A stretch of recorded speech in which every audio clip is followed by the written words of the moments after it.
This is a map of the southern Gulf Islands in the Spanish exploration.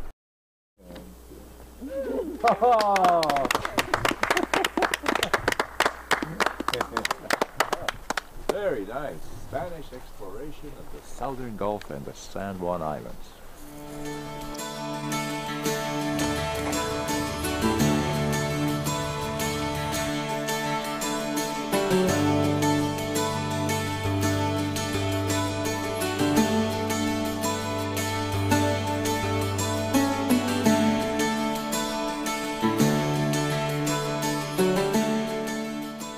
We started doing the Spanish mapping project on behalf of Saturna Island and the Spanish consulate.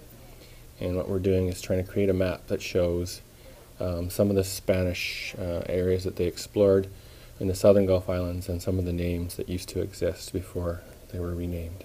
So the two main straits is this one here and this one here. And then Eliza decided to go explore these. But Eliza sort of anchored here. Is that and he sent a little boat up through here, and this is one strait, and he named it after Quimper's pilot, who was Harrow Strait. So that's Harrow Strait. It's really fun. It's the best project we've done. Yeah, this year. Because socials is my favorite. I think it's coming along really well. I certainly know my stuff. It's really interesting how fluid history can be. How everything changes depending on which website you look at, or which book you read. I think it's fun. It's cool. It's really cool. We're learning a lot. So the names are a mixture of the original charting plus names that the British gave back to the Spanish after a while. So the names come from a span of about 12 different years. They weren't all there at the same time. And a lot of these names have now been changed to English names, so they don't exist on the maps anymore. So we tried to include all the names of places right from when Quimper first explored the area in 1790, all the way to when Galiano and Valdez were sailing around, and then all the names the British added later. They did give back some of the Spanish names, but not necessarily in the same place that the Spanish had put them. So anything you see with a strait or a bay or an English word, those are ones that the British named after the Spanish later on. It's really cool to find out all the different names that people thought up of or stuff like that. Yeah, it's pretty cool to think about what they've done, how they came up here. I'm surprised there's so many people that came here. And that so long ago too. That all these people came so long ago. Yeah, there's a lot of facts that I definitely didn't know about. I didn't know that 4 people could have named Saturna.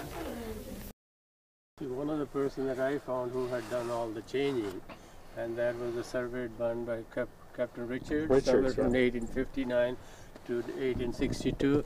He had the instructions from the Admiralty to keep as many Spanish names as possible, but he did what pleased him. So that quadra was taken out of that became just a Vancouver Island, and he has changed a lot of other names. Specifically on Saturna Island, he had changed 3 or 4 names.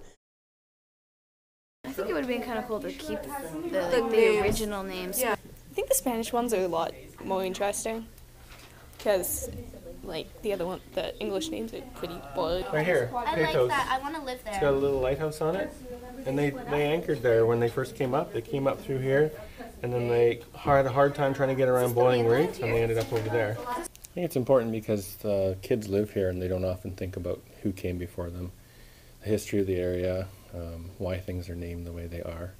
And there's so much of a British influence in the naming of things that a lot of the Spanish history has been lost.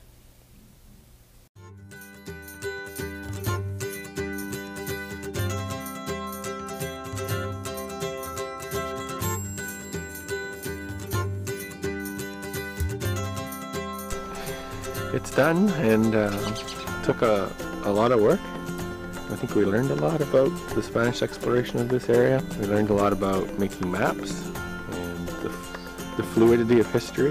With each piece of information we found, it changed our perspective. That was kind of a challenge, but it was an interesting mystery to unravel.